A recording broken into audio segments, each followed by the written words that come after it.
So one of my passions is visiting museums. Any city I travel to, I like to go to their museums. I hit at least a couple museums at my visits. The best museums I've visited, there's two. There is one in Washington, D.C. That's the Smithsonian Air and Space Museum.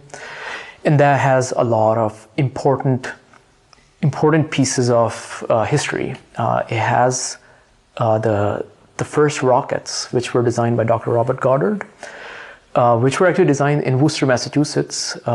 He was a professor at WPI, which is where I got one of my masters. But those designs are there. They have the first fighter jet, which is the Messerschmitt 262. That's in that museum.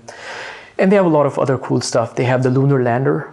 One of the lunar lander is in Smithsonian, among other cool things. So definitely recommend that museum. The second one, which I really enjoyed, was the Davidson Space Center in Huntsville. It's in Alabama. And that revolves around space, rockets, and Dr. von Braun. Dr. von Braun was the inventor of the V2 rocket, and he was the person who finally developed the Saturn V and took us to space.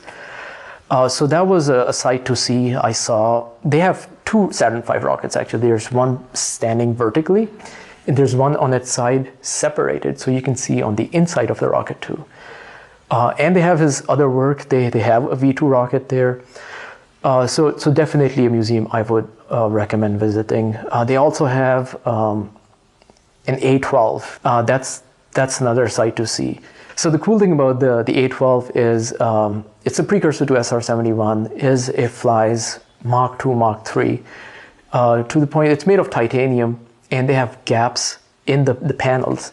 So when they put fuel in, it starts to leak. So they take off, and when they fly fast enough, the gaps expand, the metal expands and fills the gaps up. And then they refuel midair and they continue their flight. But that's another cool thing to see. Like I touched it, it was great. And it's also a stealth airplane.